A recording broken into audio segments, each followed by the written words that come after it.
Capital Sonoro. Capital Político.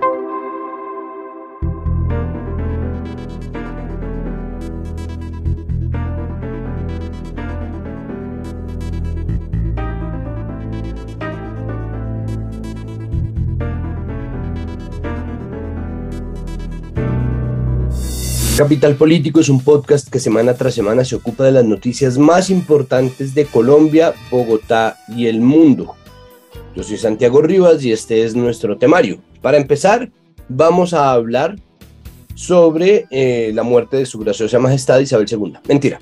Primero vamos a hacer nuestro resumen político. La agenda obviamente sigue estando apretada y agitada. Se cumple un mes del gobierno Petro, finalmente se configura el Congreso. La gente decidió quién va a ser gobierno, quién independiente, quién oposición, y la cosa quedó bastante favorable a las intenciones del gobierno de Petro, y hay muchos otros temas. Vamos a hablar también sobre la crisis de seguridad en Bogotá. ¿Qué es lo que está pasando? ¿Qué es lo que pasa con el famoso grupo criminal Tren de Aragua? Y vamos a terminar ahora sí hablando sobre las repercusiones de la muerte de la reina Isabel II, pero también del rechazo al proyecto constitucional en Chile y un par de noticias más internacionales. Así que arranquemos.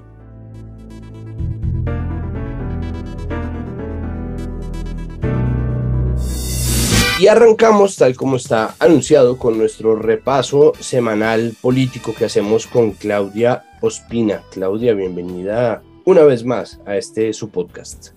Hola Santiago, ¿cómo vas? ¿Cómo ha estado la cosa al primer mes de Petro en el poder? Este primer mes siento un ambiente muy tensionante, como que la gente quiere cambios ya, quiere ver todo ya. Y no sé si eso también es efecto de que agosto fue un mes eterno. Yo por lo menos lo sentí así, me parecieron como 2 meses seguidos. Entonces hace que uno sienta que ha pasado demasiado tiempo, pero la verdad pues son 30 días en los que se están acomodando también al gobierno, a llegar, a coger las dinámicas de la política nacional, y pues habrá cosas que seguro tomarán más tiempo que otras. Un mes después, Petro logra igual configurar unas bancadas mayoritarias bastante grandes en el gobierno. ¿Esto cómo lo percibe? ¿Esto entonces facilita verdaderamente el camino para una reforma tributaria que alcanzó a levantar bastante ampolla, o que ha levantado bastante ampolla, o para la reforma política y todos los proyectos que tiene para este primer año Petro? El panorama es muy distinto porque la oposición es muy, muy pequeña, y porque partidos, especialmente como el conservador y el liberal, estén del lado del gobierno. Creo que las negociaciones que se hicieron pues ya internas, los ministerios que tal vez les dieron a cada partido, etcétera, pues les ayudó a reafirmar pues esta gran bancada de gobierno, por así decirlo. Y esto sí abre un camino mucho más fácil en el Congreso para no solo la reforma tributaria, sino todas las reformas que él quiere presentar en estos 4 años, porque le garantiza que van a pasar.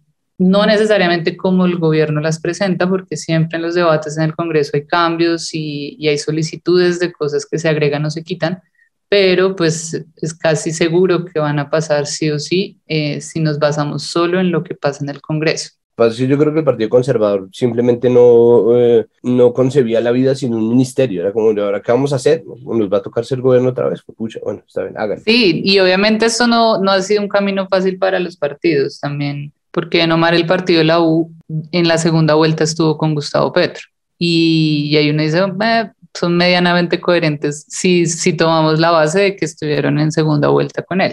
Pero el Partido Conservador es como todo lo contrario a lo que se supone que es Gustavo Petro, también estratégicamente, y acá es donde la figura también de Roy Barreras coge mucho peso, pues son personas que saben muy bien cómo funciona la política y que saben que independientemente de lo que opinemos los demás, lo importante para un gobierno es tener la garantía de que sus proyectos van a pasar en el Congreso. ¿Qué pasó con Alex Flores? ¿Qué le puede pedir el Congreso? ¿Qué le puede pedir su partido? ¿Existe la posibilidad de una renuncia? Si la renuncia se da, que es improbable, ¿eso cómo se vierte o cómo se soluciona? Yo lo veo más como es un funcionario público al que el Estado le está pagando por hacer un trabajo, y él debe garantizar que puede hacerlo. No me importa, o no me tiene por qué importar si el tipo hace o no hace lo que quiera con su vida, eso no es problema de nosotros, pero sí, si no es una persona que logre demostrar que puede ser un congresista, que puede hacer su trabajo, ahí es donde yo digo, bueno, ¿para qué te estamos pagando? Y más allá de los moralismos, porque pues obviamente acá esto es darle papaya a la oposición para decir, miren, que no son el cambio. Más allá de eso es que simplemente sea una persona que pueda demostrar que sabe hacer su trabajo como congresista y que está ofreciéndole a la ciudadanía como congresista. Pero pues ya se sabe que la Comisión de Ética del Senado no va a hacer ninguna investigación, está en la Procuraduría. Toca ver la Procuraduría al final qué saca con este caso, pero ya internamente en el pacto histórico sí me parece que es una figura que desde el principio tuvo muchas molestias y que, como lo dijimos en el capítulo pasado de este podcast, pues hace parte de ese problema, entre comillas, que puede tener las listas cerradas, y es que uno vota por un logo, pero de ahí dentro no se sabe quiénes están. Yo creo que lo que termina ahí quedando como una discusión al interior de los movimientos feministas, de los distintos feminismos, y es la posición frente al trabajo sexual. Pues lo que se dice es que es desde muchos sentidos reprochable que en un país que no tiene regulado ni tiene reglas claras frente a la prostitución, en donde además se da tanto turismo sexual, donde hay tanta trata de personas y prostitución infantil, pues sea un congresista del pacto histórico, ¿no? Como del cambio, gente que se ha pintado como la buena del paseo, que esté accediendo a estos servicios. Entonces, más allá de entrar yo a terciar en una discusión que yo entiendo como muy compleja y sobre todo en favor de la vida y la agencia política de quienes ya están ejerciendo trabajo sexual, pues yo simplemente pediría que se aproveche este episodio para poner reglas claras y establecer una serie de políticas que permitan juego limpio, y ya que la gente sepa juzgar pues a Alex Flores por sus acciones. Pero la verdad es que sus acciones sexistas venían incluso desde la campaña, el codazo que le dio a Susana Boreal, la forma como se ha portado, y el hecho de que viene como una cuota de la alcaldía de Daniel Quintero en Medellín. Pero además, y con esto pasamos al siguiente tema, pues Alex Flores ocupó la casilla 11 en la lista cerrada del pacto histórico, que era una casilla que se le había prometido originalmente a Soy Porque Somos, el movimiento de Francia Márquez, vicepresidenta, uno de los pilares de la elección de Gustavo Petro como presidente de este país. Y a Francia Márquez en esta semana le hicieron otra jugada, o se hizo otro nombramiento que se juzga o se entiende como una traición al movimiento Soy Porque Somos, y es la designación. Parece que ya, yo no sé si ya se firmó definitivo, ok, final no borrar, pero estaba ya en firme, parecía, el nombramiento de Cielo Rusinque como directora del Departamento de Prosperidad Social. ¿Qué implicaciones tiene este nombramiento? Que viene entonces explicando que el DPS es la entidad que naturalmente tendría que ser reconfigurada o elevada a la calidad de ministerio, en este caso el Ministerio de la Igualdad, y ese Ministerio de la Igualdad pues fue prometido por Gustavo Petro varias veces dentro de la campaña para Francia Márquez. Sí, es que bueno, ahí van como dos aspectos frente a este todavía no nombramiento oficial. Esto siento que es como la estrategia que ha seguido este gobierno, que como que, bueno, y todos los gobiernos lo hacen normalmente, lanzan un nombre a ver qué pasa y después ratifican o no. En este momento todavía no está como ya oficial ahí la posesión, pero sí son dos cosas que han sido negativas para muchos sectores de la sociedad. El primer motivo es como tal la figura o lo que representó en su momento Cielo Rusinque en unos escándalos que hubo especialmente con Fabián Sanabria. Pues ella fue abogada de él y él fue acusado por la fiscalía por acceso carnal violento. Más allá de cualquier tema frente a esto, porque pues cualquier persona tiene derecho a la defensa, era la manera en la que ella se expresaba mucho sobre las víctimas o sobre el caso. Era un poco con un lenguaje muy de minimizar los casos de violencia, como si todo fuera un invento y una estrategia en contra de Gustavo Petro, y eso para las víctimas sí es muy complicado. Pues que sea ella la que llegue a Prosperidad Social, que además se supone que es un departamento que busca la inclusión, que busca la prosperidad social, pues es muy chocante que una persona que en su momento no le dio la importancia a un testimonio de una persona que es víctima, pues llegue a ocupar este cargo. Interrumpo brevemente esta conversación con Claudia porque una de las personas que ha sido más enfática en condenar el nombramiento de Cielo Rusinque o el potencial nombramiento de Cielo Rusinque para el Departamento de Prosperidad Social ha sido la abogada Mónica Godoy. Ella se ha encargado de llevar muchos procesos en los cuales ha sido la contraparte de Cielo Rusinque. Nosotros quisimos preguntarle pues qué implicaciones tiene y cómo ve ella este nombramiento, pero además en qué consiste precisamente el papel de Rusinque en el tratamiento, en el trato, en la comunicación con las presuntas víctimas de sus defendidos en casos de acoso y abuso sexual. Buenas noches, Santiago. Muchas gracias por tu invitación. Bueno, lo primero es, quisiera que empezáramos hablando de lo que significa o lo que implica el nombramiento de Cielo Rusinque en el Departamento de Prosperidad Social. Ese nombramiento es un mensaje muy negativo para las personas que han sufrido violencia sexual y que tienen el valor de denunciarlo públicamente y ante las autoridades y que están esperando que haya justicia. En este caso en particular, 4 hombres jóvenes denunciaron al profesor de la Universidad Nacional, Fabián Zanabria, y Cielo Rusinque fue parte del grupo de abogados asesores y fue también su defensora en el proceso de la tutela que me interpuso y en el proceso disciplinario ante la Universidad Nacional, y fue muy revictimizante. Lastimó profundamente a las personas que denunciaron, puso en duda su existencia, desarrolló junto con Fabián Zanabria un proceso de estigmatización hacia las víctimas que continúa en la actualidad después de 2 años del proceso de denuncia. Estaba leyendo hace unos días un tuit de Fabián Zanabria donde todavía habla de supuestas víctimas, cuando Steven López está reconocido como víctima en el sistema de justicia y él está enfrentando un juicio por su violación. Entonces es una cachetada a las víctimas de violencia sexual y de violencias de género que han sufrido muchísimo y que esperaban que en el gobierno del cambio hubiera un compromiso real para erradicar este tipo de violencias y no complicidades con gente que las realiza o las encubre. ¿Cuál es su visión de la lectura que pueden tener los grupos y colectivos feministas acerca de esta decisión? Bueno, pues es muy importante señalar el papel que jugaron movimientos LGBTIQ y más y el movimiento feminista en el triunfo de Gustavo Petro y Francia Márquez. Muchos de ellos entraron bastante escépticos a votar por Gustavo Petro por sus declaraciones, por ejemplo, frente al aborto, su posición de aborto cero, que fue muy criticada por las personas especialistas en el tema de aborto y por los grupos feministas, pero la figura de Francia logró aglutinar la esperanza de estos sectores críticos con ese progresismo que tiene visos conservadores, incluso machistas. Entonces, creo que darle la espalda a este sector que fue definitivo en el triunfo de Gustavo Petro es incumplir un pacto ético que se hizo con la vicepresidenta frente a la creación del Ministerio de la Igualdad, frente a su protagonismo en la política social, y poner una figura como Cielo Rusinque, que es completamente contraria a las reivindicaciones feministas y que ha instrumentalizado el discurso de las mujeres desde una perspectiva conservadora,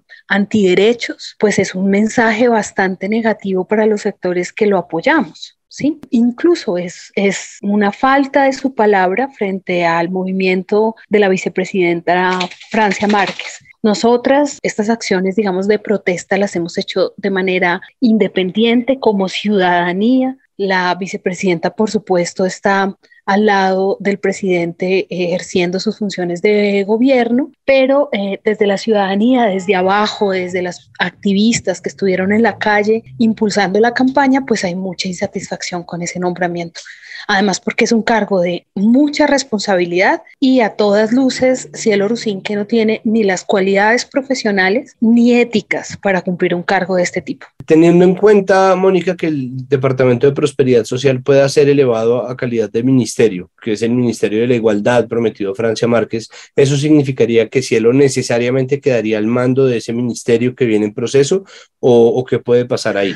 Bueno, pues lamentablemente los únicos que parecen tener la respuesta son Petro y sus personas más cercanas, porque hay muy poca transparencia frente a la forma como se deciden estos cargos y que son cargos fundamentales para la política social del gobierno. Lo que nosotras vemos desde lejos y con la poca información que tenemos es que el nombramiento de Cielo Rusinque dificultaría la creación del Ministerio de la Igualdad o bien facilitaría que fuera creado para entregárselo a una tercera persona, incumpliendo los compromisos con Francia Márquez al respecto. Desde la campaña nosotros ya habíamos identificado una estrategia desde este sector conservador de Colombia Humana, que era catapultar la imagen de la primera dama, de la señora Verónica Alcocer, para como la figura de la política social y de la política de atención y de cuidado del gobierno del presidente Gustavo Petro, y nos empezó a preocupar desde entonces esa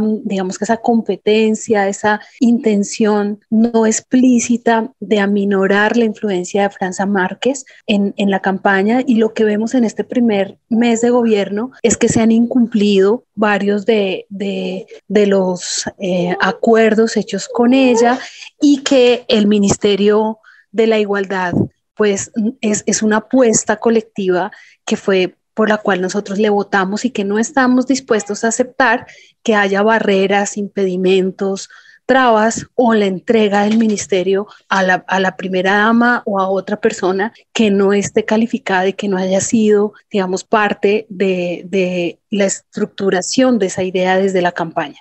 Mónica, muchísimas gracias por aceptar hablar con nosotros. Muchas gracias, Santiago, por la invitación, y gracias a ustedes por la atención. Y bueno, tenemos que tener un movimiento social independiente, autónomo del gobierno, vigilante, muy beligerante, para que efectivamente esos cambios sean posibles, porque no depende solamente del aparato estatal, sino depende también de mantener esa movilización ciudadana muy atenta frente a cualquier equivocación que pueda suceder. Muchas gracias. Pero además de eso, existe una promesa que se hizo, no solamente de que se cree el Ministerio de la Igualdad con base en el DPS, o sea, como que el DPS desaparece y se integra al ministerio, sino que también en el 7 de agosto, cuando se posicionó Gustavo Petro, pues él manifestó que se iba a hacer un montón de cambios, no solamente en el DPS, sino también en el DAP. Y ese cambio y esa reestructuración que él dijo que iba a hacer porque había mucha burocracia en el gobierno, pues es algo que se supone se está esperando. Ahora, lo que yo creo es que tal vez ese cambio sí se va a hacer, sí va a suceder en algún momento, pero no se va a hacer en un mes, y pues simplemente tienen que poner a una persona que mientras tanto maneje el DPS, porque tiene que seguir igual el DPS existiendo mientras se reforma o se vuelve ministerio o lo que sea que vaya a pasar. Eso para mí simplemente es como un signo de que esta persona considera que es secundario cumplirle a colectivos que tienen más una incidencia cultural que política, aparentemente, pero creo que es mucho lo que puede perder políticamente, y es la razón por la cual en un comienzo terminó decantándose por elegir a Francia Márquez como fórmula vicepresidencial y no a alguien del Partido Liberal. Es la razón por la cual finalmente ha cuidado ciertas decisiones. Yo solamente espero que el gobierno de Petro siga cuidando esas decisiones en favor de una conversación que, de no darla, se le volvería verdaderamente un problema político, y es traicionar al feminismo, que es una fuerza creciente, que es una fuerza importante y que además pues hace parte de precisamente lo que ellos dicen representar.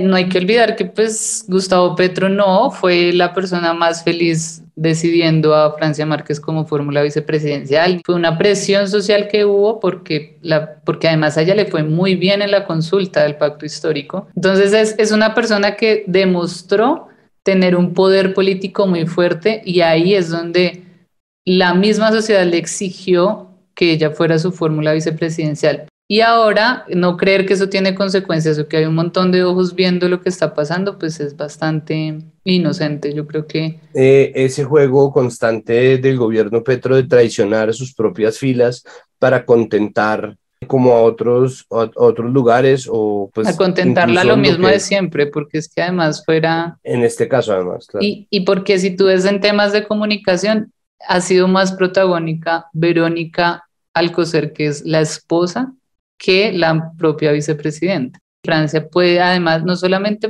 porque sea Francia y ya, sino que de verdad ella representa muchas cosas que pueden ser un gran plus para el gobierno. Pierde más el gobierno no usando esa figura y esa capacidad que tiene ella de integrar a muchas personas que nunca han estado ahí. Por último, vamos a hablar sobre Mintic. Finalmente, Sandra Urrutia se posesionó como ministra de las TIC. Pues llega a Mintic, habla en la W, plantea un montón de cosas, algo que ya se había oído, cosas que no. ¿Qué tal esa entrevista? ¿Qué le deja esta primera intervención pública de Sandra Urrutia, ministra de las TIC? Normal, no me sorprendió así como que yo dijera, wow, qué plan que tenemos en temas de Mintic, que además pues hace parte de todo lo que va cambiando de manera tan rápida, que es todo el tema de las tecnologías. Lo de las emisoras me parece que ha sido como un proyecto que nunca sale a flote, ¿no? Como que siempre se queda ahí en veremos, y si esa va a ser su primera apuesta, pues está muy bien. Toca ver qué exactamente va a hacer en temas de regular las plataformas digitales, especialmente con temas como Uber, ¿no? Que siempre ha sido muy polémico por el gremio taxista que es tan fuerte en este país. Pero pues mientras no se robe la plata. Claro, es que además un país desconectado pues es un país potencialmente más violento, porque no hay forma de que se sepa lo que está pasando en realidad. Entonces, pues es un país que deja sola a la gente que vive en territorios en los que no hay señal, ni siquiera de teléfono para llamar a una pinche ambulancia. Eso es una locura. Queda una pregunta y es esta intención de decirle al gobierno que por favor no le cobre impuestos a las startups. Yo no lo sé, Ernesto, no lo sé, porque creo que es importante pues, que las empresas tributen, no tienen que ser desangrosos por la tributación, pero pues es que de verdad estamos tan llenos de esa desinformación acerca de los impuestos que todo el tiempo los ponen como si fueran, ¿no?, los enemigos del crecimiento y un montón de cosas que es fácil perderse en ese argumento. No, y que es un mercado al final injusto porque hay muchas startups que compiten con empresas, entre comillas, tradicionales que sí pagan impuestos, que terminan ofreciendo servicios muy similares, y pues ahí es donde también ese libre mercado, pues sí o sí tienes que contribuir a los países a los que llegas y de donde estás sacando dinero. Bueno, pues Claudia, muchísimas gracias. Nos vemos aquí en una semana para seguir hablando sobre los temas de la agenda política del país. Listo, Santiago. Nos vemos en 8 días. Gracias.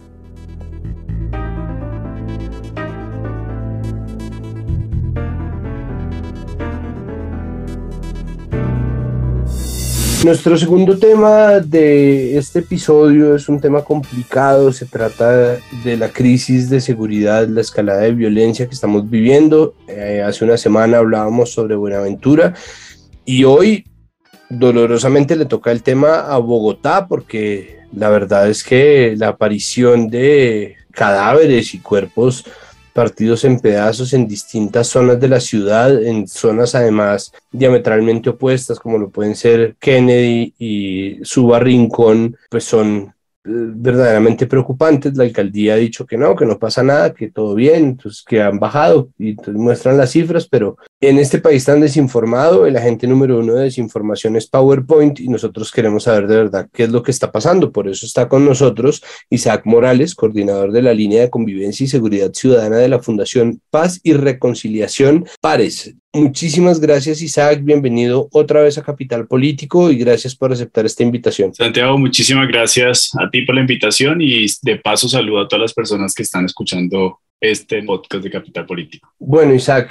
¿qué está pasando? Es decir, ¿esto que está pasando es solamente responsabilidad de un grupo criminal o esto que está ocurriendo es la combinación de muchos elementos? Por favor, ayúdenos a explicarnos qué es lo que está pasando en Bogotá. Santiago, ahí hay que empezar diciendo una cosa y es que es imposible negar que en Bogotá existe la presencia de grupos y organizaciones delincuenciales de diferente alcance. Pueden haber grupos pequeños, grupos medianos, grupos más grandes, y nosotros desde la Fundación hemos tratado como de intentar caracterizar estas organizaciones dependiendo de su nivel de alcance. Hablamos de unas organizaciones locales, translocales, sobre todo estas últimas que tienen una incidencia en municipios o en cierto punto del área metropolitana y que tienen una incidencia en otros municipios de la misma. Entonces pueden estar operando aquí en Bogotá, pero al mismo tiempo tienen tienen alcance en municipios como Mosquera, Madrid, bueno, más hacia las afueras de Bogotá. Y esas organizaciones delincuenciales tienden siempre a tener una suerte de disputas alrededor de un tema muy particular, y es el control del territorio. Y hacen un control territorial precisamente asociado a actividades de economías ilegales, economías ilícitas, o lo que algunos expertos también llaman economías criminales. Y en la ciudad de Bogotá, la economía ilegal o ilícita más potente tiene que ver con el narcotráfico, el microtráfico o el narcomenudeo, que es la forma en la que se comercializa de una manera mucho más pequeña, pues, la droga en los distintos puntos de la ciudad. Entonces, hay lo que nosotros conocemos como unos puntos calientes en varias localidades del distrito, y en estos puntos es precisamente donde suelen hacer presencia estas organizaciones para mantener un control de este negocio.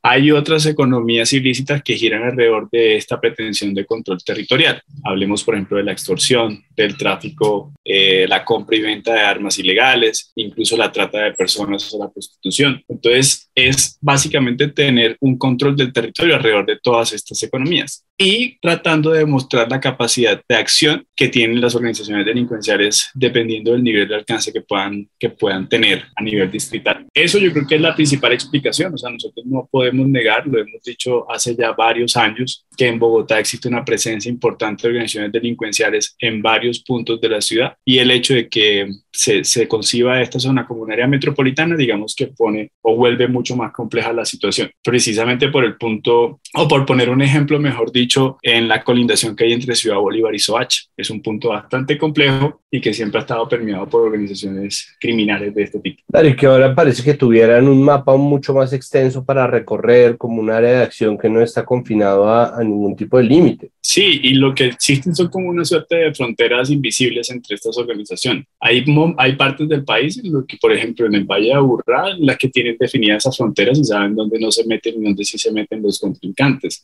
En Buenaventura, como lo mencionabas tú, la crisis de seguridad es tan compleja que ya la gente sabe cuáles son estas fronteras. Pero definitivamente en Bogotá hay una expansión de las organizaciones delincuenciales que no está determinada por una frontera como tal, o que están en una sola localidad, se pueden estar expandiendo dependiendo del nivel de alcance que puedan tener. Entonces, claro, ahí hay una situación que se vuelve cada vez más compleja.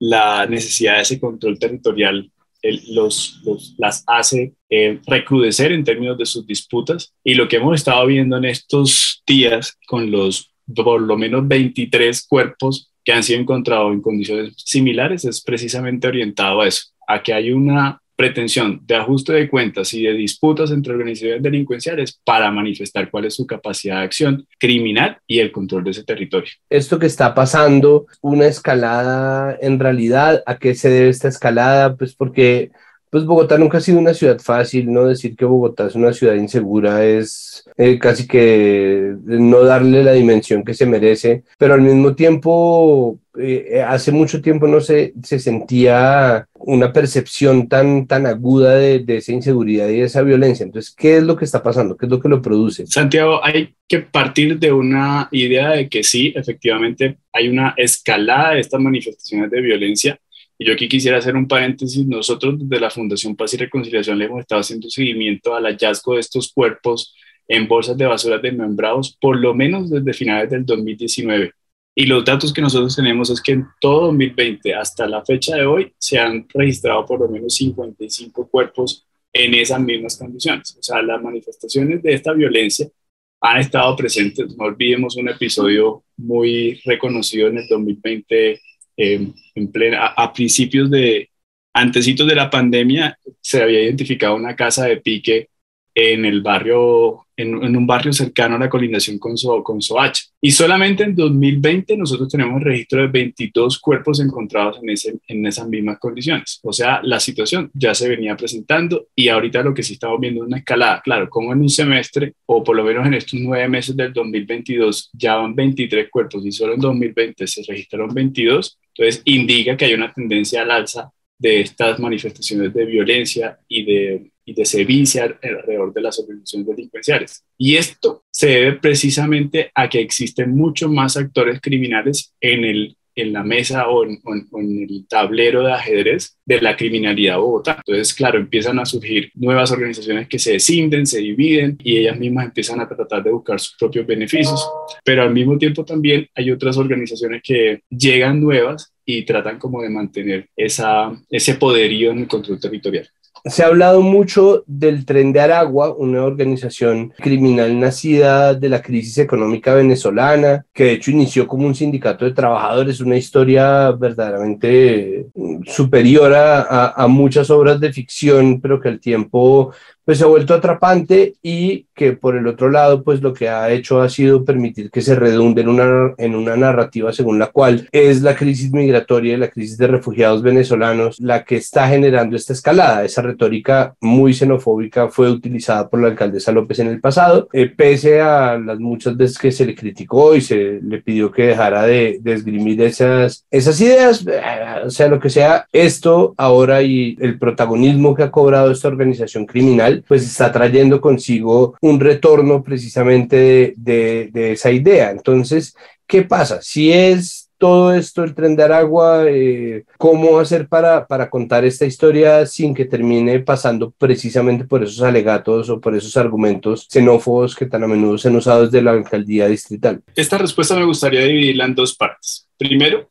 los datos son claros al decir que la criminalidad o los hechos relacionados con la inseguridad y la violencia en el país solamente se le pueden atribuir entre un 1 y un 3% a perpetradores de origen venezolano. Es decir, los crímenes y los delitos los seguimos cometiendo los colombianos en Colombia. Entonces los datos no dan cuenta de eso. Y unido a eso, sí es claro que en el marco de los procesos de los flujos migratorios mixtos de Colombia a Venezuela, Venezuela a Colombia, migran situaciones o migran actores de la criminalidad o actores que manifiestan estas violencias, sobre todo asociados al control del narcotráfico, que es lo más rentable, digamos, para estas organizaciones delincuenciales actualmente, no necesariamente pues, representa ese actor determinante de la criminalidad en el país. Eso, digamos, entonces es una forma de expresar o más bien de reforzar esas manifestaciones de xenofobia y decir, claro, la responsabilidad la tienen organizaciones venezolanas, que nosotros no negamos, hay una presencia de algunas organizaciones venezolanas en Colombia y cuenta de eso son los conocidos Meleán. Y ahorita estamos hablando muy en la agenda con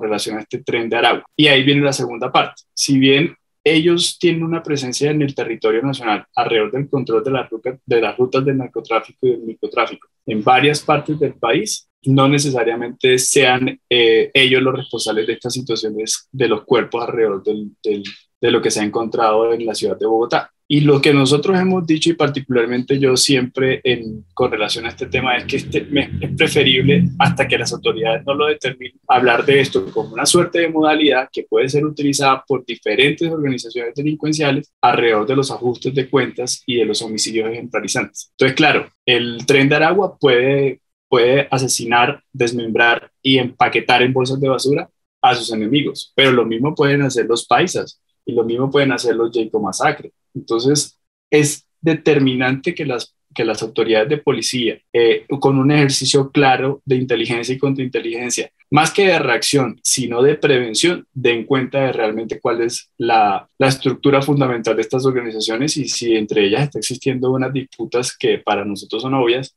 cómo se están organizando y cuáles son realmente los responsables de estas situaciones o de estos hallazgos de los cuerpos desmembrados. Entonces, claramente decir, es más una modalidad hasta que probablemente cualquiera de estas organizaciones lo pueda estar utilizando. Por último, Isaac, ¿qué se puede hacer o dónde reside dónde está la posible solución o dónde puede estar algún punto de amparo o de desanudar esta escalada de violencia? Frente a ese tema de la solución, Santiago, hay que decir que lo fundamental o por lo menos lo principal e inicial para poder dar respuesta a las situaciones que se vienen presentando es fortalecer estos ejercicios de inteligencia, contrainteligencia y prevención policial. Muy seguramente se tengan unos resultados concretos con relación a las investigaciones criminales de este tipo de situaciones que se están manifestando. Yo no creo que militarizar, por ejemplo, Bogotá sea una solución real. Esto lo único que trae son unas acciones disuasivas, la gente se puede sentir momentáneamente más segura, pero el crimen entonces se termina desplazando a otras partes de la ciudad. de nada sirve capturar un cabecilla o dar de baja un cabecilla a un líder de esta organización si no se entiende realmente cuáles son las lógicas del negocio que están desarrollando en la ciudad de Bogotá o en cualquier otra parte del país. Si esto no se llega a entender, no se sabe quiénes son los que están estructurando la organización delincuencial, cómo están funcionando aquí, porque además se está diciendo que están delinquiendo desde cárceles de Venezuela, sino cómo está funcionando aquí a nivel distrital, local, estas lógicas criminales. Entonces no hay manera de resolver el problema si primero no se entiende. Y esa forma de entenderla es precisamente con ejercicios de inteligencia y contrainteligencia de la policía en lo particular. Sí, total. Sí, esto además redunda en conversaciones que hemos tenido previamente, no acerca de la situación de seguridad y violencia en ciudades, sino del problema de las organizaciones herederas del paramilitarismo, ¿no? Y es que esa idea de pensar que se tumba la cabeza o que se asesina un jefe y la otra gente dice, ay, bueno, lástima, ¿no? Vamos a ver qué están enseñando en el SENA. Entonces, no, es como, pues es un absurdo y es una forma que solamente sirve para entregar resultados de nuevo en una PowerPoint. Sí, eso precisamente es como transmitir esas lógicas de la política de persecución a los grandes líderes o cabecillas de organizaciones delincuenciales a un nivel mucho más local. O sea, de nada sirve de verdad determinar quién es, dar de baja o capturar un cabecilla si en el fondo no se conoce lo estructural de la organización. Ahora, a eso también yo creo que es mucho más factible también fortalecer acciones de cooperación barrial, local, llevar una policía mucho más al barrio, identificar cuáles son realmente esos actores de policía que están también teniendo cierta incidencia en estas situaciones de violencia o en estas lógicas de criminalidad de las organizaciones. Entonces, claro, es llevar esa lógica de la fallida estrategia militar de dar de baja si en el fondo no se está solucionando nada dentro de lo estructural. Perfecto, pues Isaac, muchísimas gracias. Pues vamos a ver esto, cómo se desenvuelve. Esperamos que de verdad la administración distrital obtenga un triunfo que le permita decir y mostrar con hechos y entregar obviamente algo de tranquilidad a la gente. Sí, Santiago, con la advertencia de que muy probablemente estas situaciones se sigan repitiendo y capaz recrudeciendo en lo que queda del 2022. Total, es verdad. Bueno, pues muchísimas gracias. Muchísimas gracias. Muchísimas gracias por la invitación y a todas las personas que escucharon este podcast de Capital Político.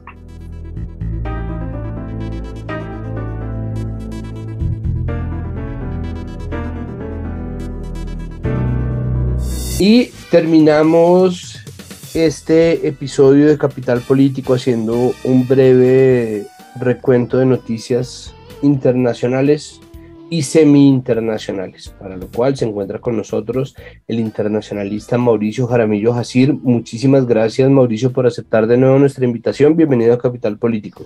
Santiago, un saludo. Muchas gracias a ustedes por la gentil invitación. Vamos a empezar hablando, yo creo que cronológicamente, por Chile.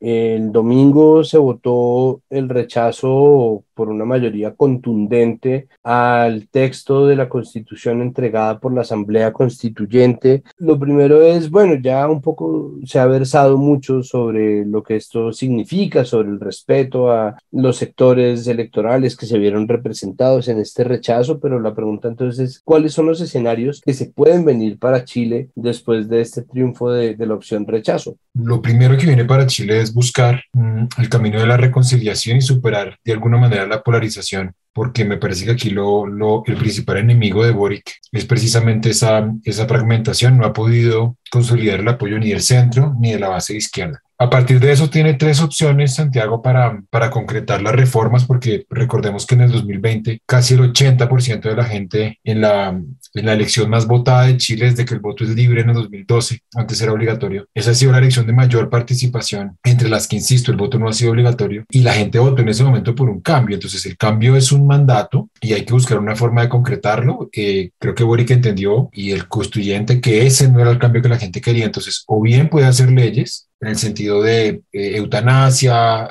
derechos sexuales y reproductivos, reconocimiento de autonomía para ciertas regiones, reconocimiento del carácter plurinacional, o bien puede hacer reformas puntuales a la Constitución actual en esos mismos temas, o bien podría convocar de nuevo a una asamblea constituyente que redacte una nueva constitución y vuelva a someterse a consultas a los chilenos. Esta última opción es la que quiere hacer Boric, pero necesita alcanzar grandes consensos que en este momento no creo que los tenga. ¿Qué pasó con la Asamblea Constituyente? Es muy difícil rastrear el no apruebo, como en Colombia el no frente al plebiscito por la paz. Ahí se mezclan muchos grupos, pero yo pensaría, Santiago, que hay como 3 y no sabría exactamente la ponderación de cada uno. El primero es, yo creo que hay un desencanto en el movimiento que salió a las calles en el 2019 y que logró la convención constitucional. El que desafió a Piñera se fue desinflando y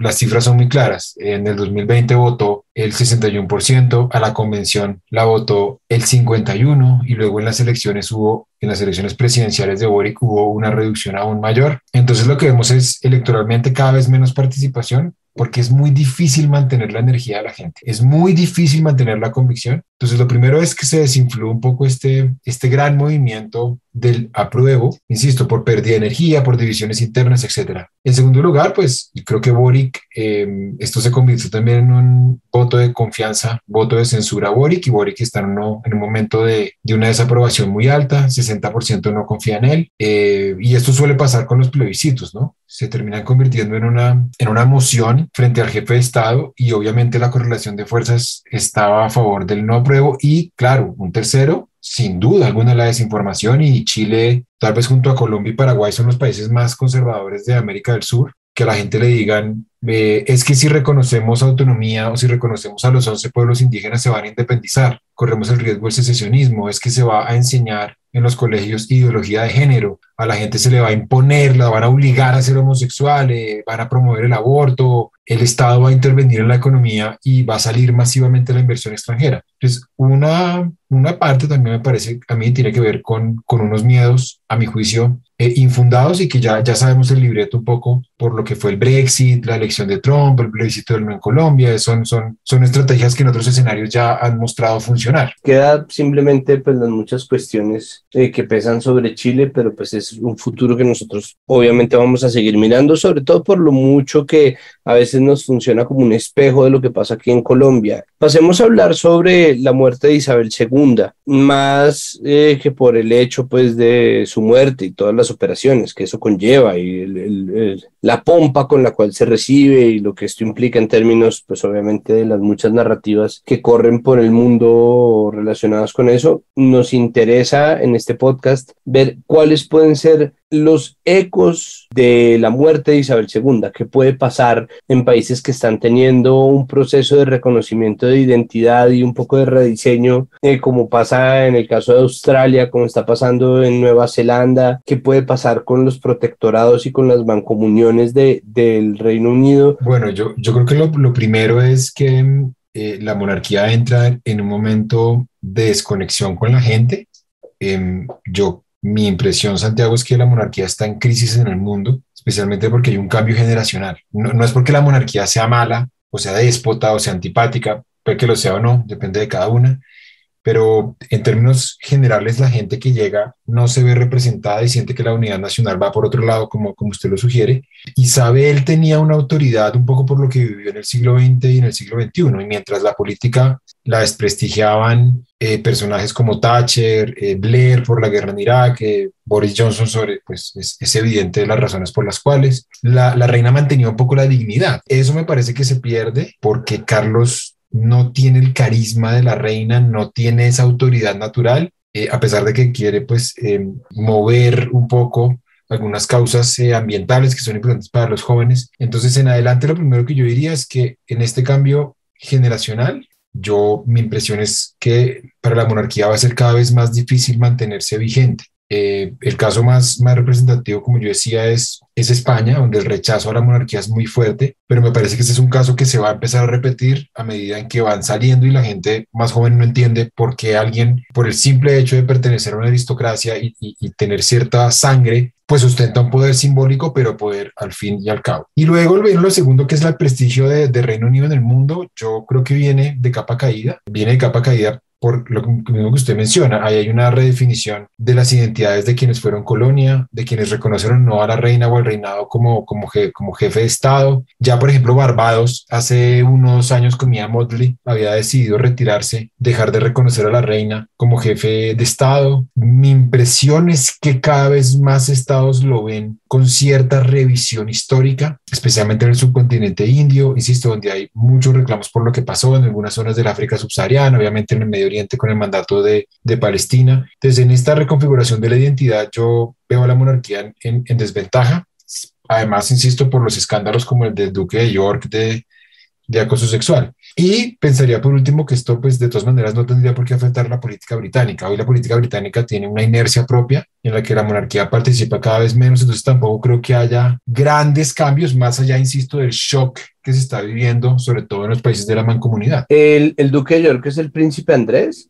El príncipe Andrew es abuso sexual, ¿no? Porque es el... Abuso sexual, perdón, abuso, violación. Exacto, violación. Y es un poco la monarquía cayendo por mano propia de la monarquía, porque si algo viven es precisamente del carisma, del run, de los chismes, y pues obviamente esos chismes en unas personas que se ganan un sueldo gratis o que tienen una vida de riqueza gratis a expensas de gente que muchas veces, no, pues que la mayoría de los casos, perdón, es judicializada por muchas de las actitudes que tienen estas personas que son condenadas, canceladas, despedidas de sus empleos, pues es simplemente insostenible. Es decir, si es mi posición, es que la monarquía es absolutamente insostenible, pero tampoco se puede obligar a los países a que surtan ese proceso. La vaina es cuánto más va a durar, sobre todo este tejido invisible que pega a muchos otros países que, pues, cuyo destino no necesariamente tendría que depender de si la reina o en este caso el rey Carlos sale en sus billetes, ¿no? Sí, de acuerdo. Yo ahí creo que hay un poder cada vez más simbólico, pero también desprestigiado hoy con las redes sociales, la circulación libre de información. Y me parece que el problema va por los privilegios. Por ejemplo, en el caso del Duque de York, el problema no solamente es que haya cometido un delito, sino que yo sí creo que escudándose en su posición, pues se va de la justicia y puede llegar a un acuerdo con la víctima. Yo estoy, digamos que me parece que la imagen que queda es que estas personas apoyadas en ese privilegio pueden esquivar, pueden evadir la justicia. Y luego me parece que la identidad de los estados hoy, al margen de las monedas, de los billetes, está cada vez menos ligada a la monarquía. Me parece que es algo muy, muy difícil de sostener y, insisto, como es hasta cierto punto inocua, porque como tiene tan poca influencia, pero en esa misma inocuidad e intrascendencia, a mí no me sorprendería que en muchas generaciones, no va a pasar mañana ni en algunos años, llegue un momento en que terminen por desaparecer. Va a ser muy difícil justificarla frente a la luz de generaciones futuras. Por último, hay un tema binacional que son pues las relaciones Colombia-Nicaragua, sobre la ausencia de Colombia en la sesión de la OEA, en donde se condenaron las violaciones a los derechos humanos del régimen de Daniel Ortega. Existen dos avances. Por un lado está una serie de propuestas que fueron pasadas por el gobierno de Petro al gobierno de Ortega, que fueron rechazadas, y por otro lado la explicación dada por la Cancillería de que se trataba o que la ausencia se debió a unas gestiones que se estuvieron adelantando para la liberación de 21 presos políticos. Entonces, lo primero es estas propuestas hechas al gobierno nicaragüense, ¿en qué consistían? Porque fueron rechazadas. Yo creo que es que hay una, y hay que explicarlo también, hay una especulación que surge por el silencio de la Cancillería y me parece a mí que eso fue un grave error. El cálculo que hizo todo el mundo es que Colombia se había ausentado del Consejo Permanente de la OEA en el que se condenó a Nicaragua para allanar el camino y negociar con Nicaragua dos cosas. El fallo de la Haya, la delimitación, los derechos de los raizales, es decir, lo que tiene que ver con San Andrés, que está pendiente y que la Corte, insisto, ya ordenó pues una negociación para proteger a esa población afro, raizal, pescadora, etc. Y el otro tema era que eventualmente Colombia podía participar como mediadora y lograr la liberación de unos presos políticos. Yo creo que ambos son propósitos loables, incluso necesarios. El problema está en no decirlo. El problema está en que la Cancillería aluda a razones confidenciales que no tendrían por qué serlo. Yo entiendo que, por ejemplo, no nos puedan decir cuál es exactamente el argumento técnico que van a utilizar para el caso de San Andrés. Entiendo, no puede ser de conocimiento público, pero sí le pueden explicar a la gente que va a haber una negociación en Nicaragua y hubiesen podido enviar a alguien a que fuera y se abstuviera, como hizo México, como hizo Bolivia, como hizo El Salvador, y que Colombia dijera, sí, nosotros nos abstenemos, y simplemente explicar. A mí el hecho de que no hubieran ido, no hubieran explicado, que tenga que ser el periodismo el que a través de un derecho de petición acceda a la información, me parece que habla mal de la Cancillería y habla de que empezamos con el pie izquierdo, por lo menos en este caso. Luego, como es una especulación, yo no sé si está confirmado que Nicaragua la rechazó, lo que la información sale de un locutor que es muy influyente, cercano supuestamente a Ortega,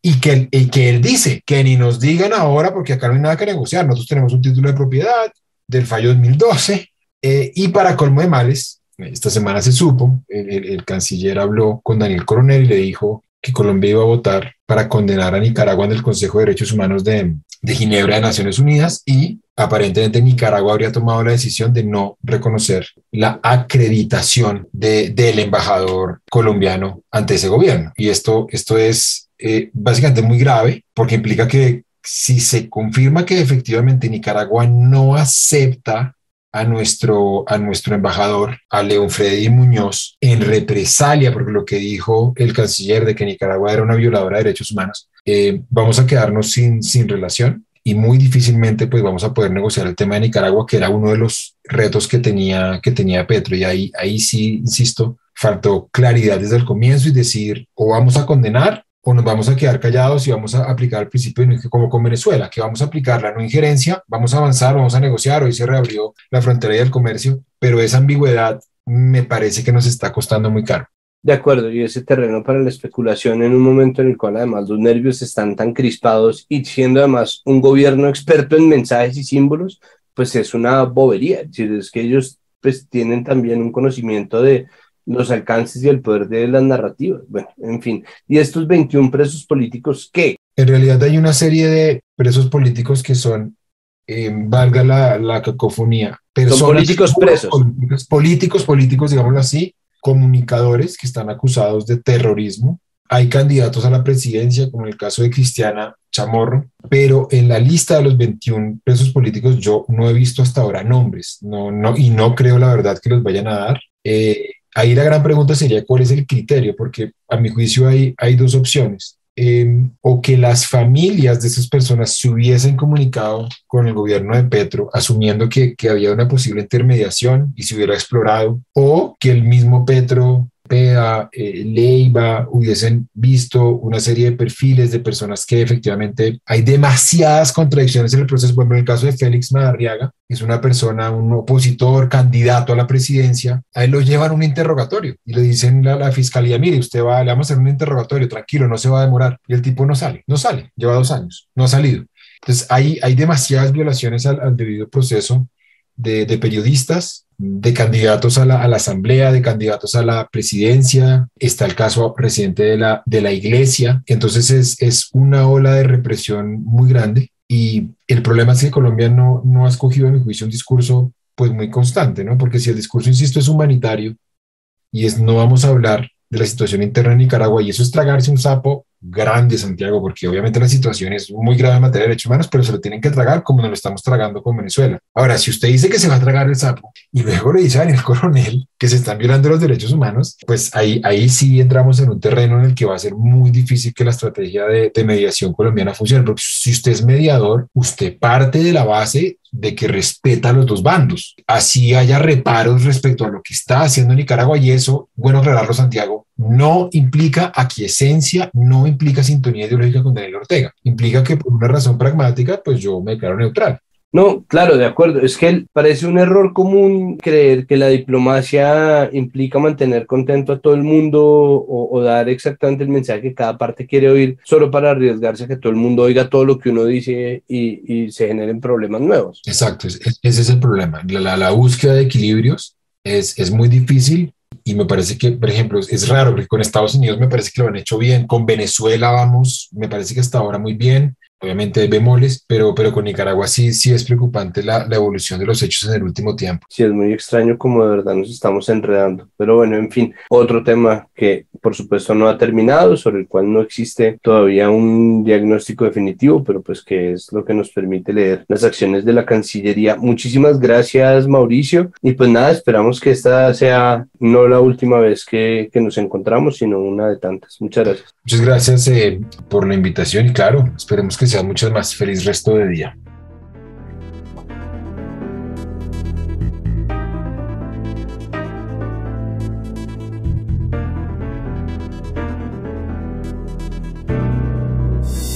Y hasta aquí este episodio de Capital Político. Recuerden que de aquí en adelante este podcast va a tener 2 emisiones semanales, así que nos vamos a estar encontrando una vez más en sus plataformas en la noche del martes a más tardar, y dependiendo del acontecer nacional, en la mañana de los miércoles, para que tengamos más tiempo de compartir reflexiones y análisis sobre las noticias más importantes, pero sobre todo para poder hacer episodios más breves, más digeribles, y seguir analizando tantas noticias como se producen en este país, en esta ciudad y en este planeta. Recuerden, por favor, que todo lo que ocurre en Capital Político se hace gracias al trabajo arduo de nuestra productora María Alejandra Cuestas, de nuestro periodista investigador Juan Pablo Conto y de nuestro editor Cian Bernardo González. Recuerden también que esto es comunicación pública, no necesitamos ningún tipo de financiación, no tenemos muro de pago, sistema de suscripciones, ni de patronaje, ni mecenazgo, nada. Queremos en cambio pedirles que por favor nos recomienden, que en el chat de la familia, de los amigos, de las amigas, de les amigues, que en sus redes sociales, que en sus historias de Instagram, en Twitter, en Facebook, en Friendster, en Hi5, en Flickr, en donde ustedes tengan una cuenta, nos recomienden para ayudarnos a llegar a más personas, para que crezca la comunidad alrededor de Capital Político y así seguirle llegando más y más personas con este podcast que se hace con el interés de servir al interés público y nada más. Muchísimas gracias por su audiencia. Nos vemos en, 3 días. Somos Capital Sonoro.